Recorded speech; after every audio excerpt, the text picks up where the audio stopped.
I'm going to go ahead and call the meeting to order. Did everyone have a chance to look at the minutes from the previous meeting that we had? Yes, we did. Yes, we did. Because those were sent out to us, so we all should have had the chance to look at those. Okay. Anybody have any corrections? Anything else they need to say? Can I have a motion to approve those minutes, please? Thank you. And a second? Second. Thank you. All in favor? Aye. Thank you. Okay, Freeland, we'll let you give us the treasurer's report.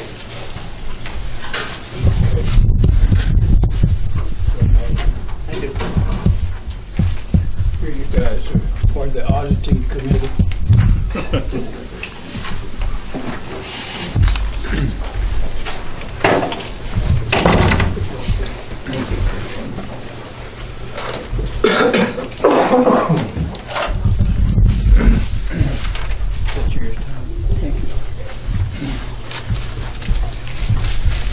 As you might have noticed, the accounts that we have, I'd like to report. We have two accounts at the bank.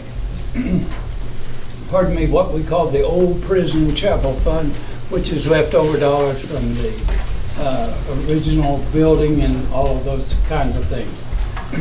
We also maintain an account at the bank because the Communities Foundation of Oklahoma makes a distribution once a year, and we'd have a hard time dealing with that, writing checks out of that. So we have a small account which has $2,175.21. Our major funds are with the Communities Foundation of Oklahoma. Those of you who are not familiar with Communities Foundation, it is an organization that is a 501c3 and can take your monies, hold your monies, and even pay some increase as it goes along. Our current balance now is $46,817.29, and that's solely under the control of the advisory committee. But I've been handling this since the beginning. It just seems like old stuff to me, so if you have any questions, be sure and ask me. I understand we have some requests to handle, and so we'll talk about that later. Okay. Thank you. Any questions for Freeland? Do I have a motion to approve the treasurer's report? Thank you. A second? Thank you. All in favor? Aye. Okay. I'm going to let Todd give his report, and then we'll come back to you, Warden Guffey, if that's okay. Okay. I'm going to come and sit down because I'm done for a while. For those of you who don't know, I'm Todd Holder, and I currently hold the position of Secretary of the Board of Corrections for the state of Oklahoma. I'm going to leave shortly to go to meet with the Senate hearings this afternoon on the new budget. For those of you who have read the paper and realize that we have requested 2 new facilities to be built, and our budget is over a $1 billion request this year to the state of Oklahoma. Now, the likelihood of that being granted to us is slim and none, but we have to request because, for those of you who don't know, we are increasing numbers every day in every facility, and we don't have enough room. If incarceration keeps up at the pace that it is, we'll have to building new facilities to take care of our incarcerated. So, getting ready to leave. I've never been to one of these, so I'm excited to see what happens at the legislature. No comment about that. So if you have words of wisdom that you'd like to send with me, well, I'd be happy to take them.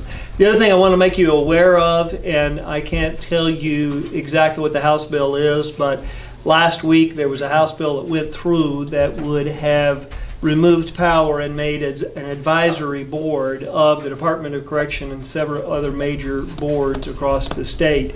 It was part of the step-up plan, or that's what I've been told. It was part of the step-up plan that they went through. It did pass the House, and It's headed for the Senate now. I have no idea whether it'll pass or not. What that means is the position that I hold will be an advisory committee, much like you are, with no say. And there are 6 members of our board across the state of Oklahoma that are appointed by the governor. And that's how you get on the board, is an appointment by the governor. And if this bill goes through, it would remove our appointing ability and our ability to be able to hire and fire the director. That's our requirement as board members, is to employ the director or unemploy him. And if that bill goes through, then that would remove, we would be advisory, and the governor would have, the director would report directly to the governor. I don't know what your feelings are about it. I have very pointed viewpoint on what I think, but I'm a little bit biased because I'm sitting on the board. So if you have direct feelings, get a hold of your senator and make comments, because it's very important. Any other questions? I don't want to bore you with details. I have talked before at this board about the release of prisoners, and what we were trying to do was release people that were in within 18 months of getting out anyway in other facilities other than this one, and speed up the process. We have elaborate plans that are in place to employ and to help house and to get these inmates back on the street where they need to be so that they can be productive citizens, as opposed to us paying their room and board, right? And of that plan, after it's gone through all the legislation and all the changes, we're now just beginning to release 3 to 5. I think the first 3 hit the street last week. Our projected numbers out of the 1,400 to 1,600 that were recommended, that we'll be down to about 400 after it goes through all the scrutiny that the legislators required us to go through. But it's a step in the right direction, right? As far as the board's concerned, we're disappointed that we don't get to let more out, because we literally, when we were talking about 1,400, we had jobs for every single one of them. When they walked out the gate, they would have had a job. And that's a huge commitment by private industry that stepped up to the plate and said, hey, we want to help these people get back on their feet and get back to being taxpayers instead of tax receivers. So the plan's working, it's just working at a much slower pace than what we thought. Again, I'd ask for questions if you had any. Okay. I'll get out of here. Thanks very much for letting me come, Brenda. Thanks for letting me leave early. I appreciate the opportunity. I'm proud to serve Northwest Oklahoma. I'm proud to be on the Board of Corrections. I'm proud to represent Northwest Oklahoma. We have 3 facilities in our quadrant, and it is an honor to be able to go and represent you all on the Board of Corrections every month. I know more about corrections today than I ever did before, and I apologize that I didn't make myself aware. But I will extend an offer to any, especially the advisory committee, that is interested in going to a Board of Corrections meeting. We meet once a month. It's generally on a Tuesday, generally the tail end of the month. I'll put you on the list. I'd love to take you, because you need to see other facilities besides this one. Because in case you don't know it, this is the crown jewel. This is the crown jewel. There is none better. And hats off to Warden Guffey and what she does, and all of her staff. Thank you, guys.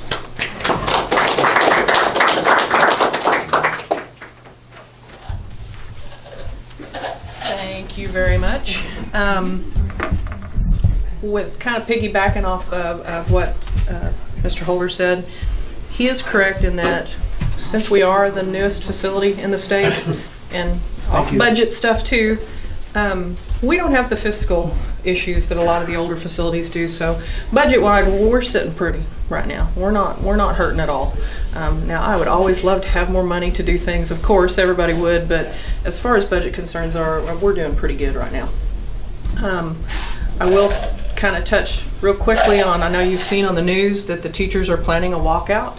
That also includes all public employees, OPEA, that association. Let me reassure the public that our first priority is the safety of the public, and that this facility will be staffed.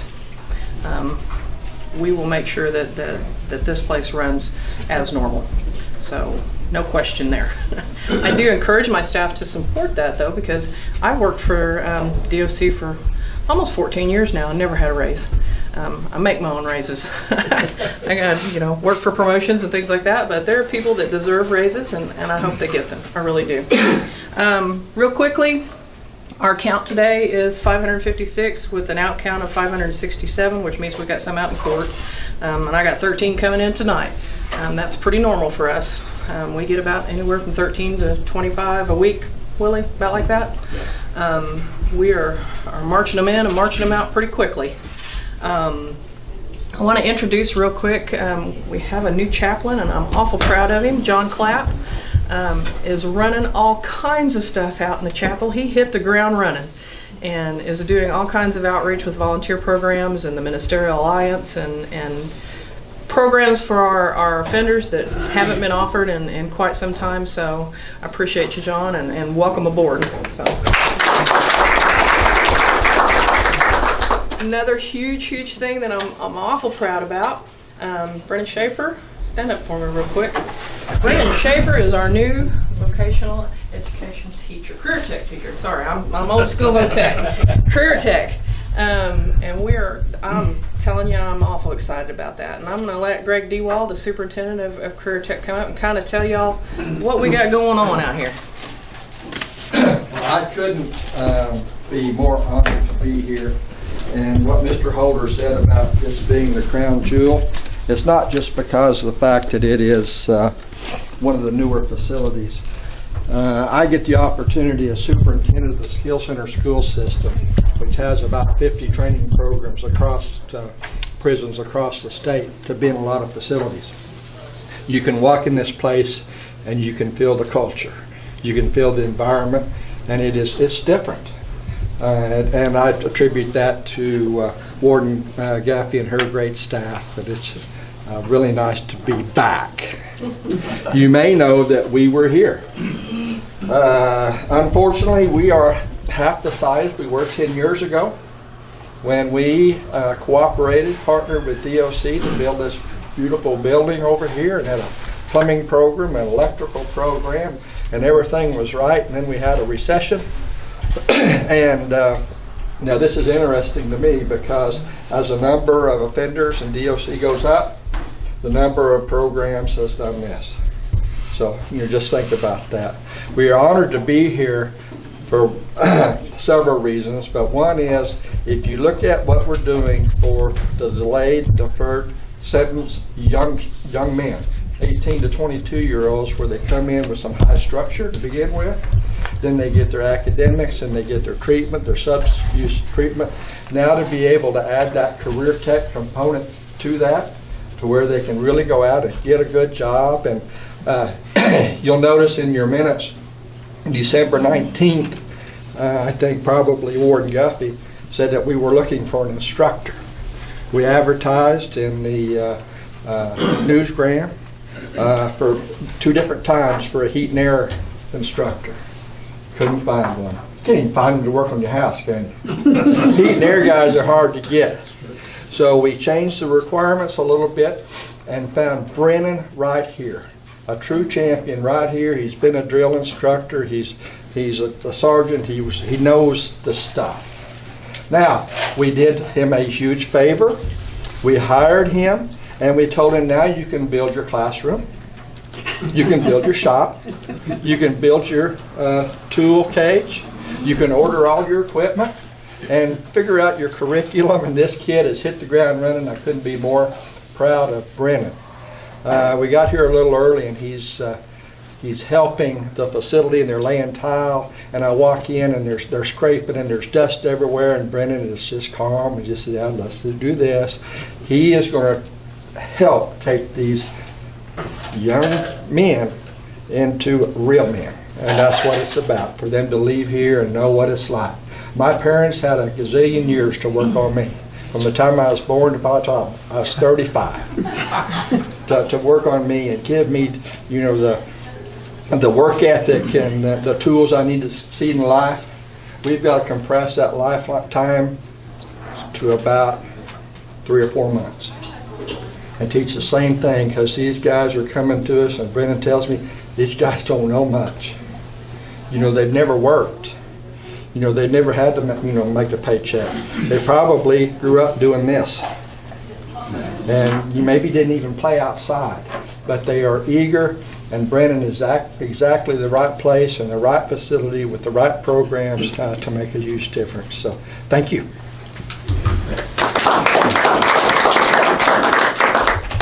I was telling kind of a funny story earlier about when we say these kids don't have a lot of skills, wow, it will shock you sometimes. We were scraping on a shower earlier this week, and you know, something as simple as running a putty knife scraping. I handed a putty knife to one of those kids, and he was like killing it. I was like, "Oh, what are you doing?" "I'm scraping paint." I'm like, "No, you're not. Do it this way, you know." And sometimes it just takes somebody to give, you know, just a little bit of time and just to point them in the right direction, a direction they've never had. And so, Brennan, I'm so excited for what you're about to do, and we're doing a lot of tracking with our numbers as well. So I'm anxious to see the recidivism rates once we add that component. Becky, I'm sorry. I forgot to introduce Oh. two regional directors. Kent Rook has Western Oklahoma. He will be over this side in terms of the career tech. He has, I think he does like 19 or 20 different performance appraisals, so he's a busy guy. And he's also over all things youth, our dropout recovery programs, our juvenile programs with OJA. Then Jeremy Moore, his programs are more in the eastern part of the state, and he is the director of industry engagement. And so he spends a lot of time talking to employers. What Mr. Holder said a while ago, you know, 20 years ago, I used to walk into a manufacturing facility in the back door with my hat in my hand and say, "Hey, would you try this guy?" They're calling me now. There's a critical workforce shortage, and they understand that the people that our programs and that Brennan will be able to put out are better than you off the street. So we've seen that tide turn, and we just want to introduce these guys. Glad you came today. I've been bragging about my citizens advisor as well. I'm like, y'all have never seen anything like this, so I'm glad they got to see this part of it too. Now, I love the conversation nationally about career tech. I mean, if you haven't listened to the news and Facebook even, there's a bigger conversation now of going back to the career tech stuff, and I think it's an awesome idea. I mean, after seeing some of the skills that I've seen, it's needed. It's very needed. I don't really have a whole lot. I'm not going to keep you real long today. I just wanted to make sure that we let you know that we're real close to getting our VOTEC up and running. That is just my top priority right now. We've got our operations audit coming up next week. That's kind of a big deal for us. We have outside auditors come in and take a look at all of our policies, make sure we're following everything, which I think we're going to pass with flying colors, but you know, it always makes me nervous. But I think we'll do fine on that. One thing I do need to bring up, the chapel roof. I would like to bring someone in, probably from our construction and maintenance department, to take a look at it. We're losing shingles every time we have some pretty strong winds, so I'm going to have one of my experts come in and tell me kind of what maybe we need to do, and then I'll do a proposal to that effect. But yeah, there was a rather large chunk come off here a few days ago, so we probably need to look at doing some upgrades to that. But I'll get that information to you. What am I forgetting, Tamara? All that's on my list. Yeah, it's kind of a short list. We're so wrapped up in our operations audit and trying to get some other stuff going on that I didn't have a whole lot for y'all today. But is there any questions about anything that's going on right now? We got the proposal from Mr. the chapel, to spend that $46. Oh, okay. I need to give it to you first, so Freeland has it to Okay. visit with you. Okay, so we can finally close out that other small account. So we'll get that done. Okay, good. Yes, sir. You want to talk a little bit about the inmate workers in the community? Oh, PPWP. Been a lot of conversation about PPWP. The way our contracts are written, we contract, I'm going to use the city of Alva as kind of an example. We contract for 17 offenders. Now, the way the contract is written, you pay for those 17 offenders if you get 17 or if you get 15, which I don't necessarily agree with, but it's still the cheapest help around. But we've kind of since our population has come down, and because our offenders are only here for a very short time, keeping those 17 was getting more and more difficult. So we're renegotiating some of those PPWP contracts to lower that so that it's, I think it's more fair. It's, you know, if I can only give you 10, then I'm only going to charge you for 10. And I think that's a fair way to do that. You know, we're a lot different than like James Crabtree or John Lilly, who have offenders that are there 15, 20 years. You can put somebody in those positions and kind of leave them there for a while. Ours, because of all the programs we got running, and you know, they could be called out to go back to court at any time. It's very, very difficult to keep those numbers with what we've got now. So you may hear some conversation about that. It's not that we don't want to put them in there, it's just we don't have them. And I don't want to lower my standards of who we put out into the public. You know, Janice Melton started that a long time ago. Some very high standards on who we put in the senior citizens building, or who we put out in the cemetery, and to have interaction with the public. And I'm not lowering that. I just don't think that'd be a good idea. So that's kind of part of the reasoning behind that. I know there's been a lot of conversation. But I just kind of wanted to clarify that just a little bit. It's not because I don't want to, because I want our offenders to help our public as much as I can. But it's just, the program takes priority, and we'll fill in the rest as we can. But anyway, anything else? No? All right, well, you guys are welcome here anytime. If you want to come take a look at the VOTEC part of what we've got up and running, I'd love to show it to you. Now, Brennan, stop me if I start lying here, okay? Sheet metal fabrication kind of stuff, right? As part of his curriculum. What else? Concrete. Concrete? Yeah. That's what we're doing. Eventually get some welding in, once we get the space to do it. Red iron construction. Right now I'm working on laying tile, rock, mudding and texturing, that sort of thing. General maintenance for rental properties, things like that kind of. Our plan is for them to leave here with their OSHA 10 card, some forklift training possibly in the future.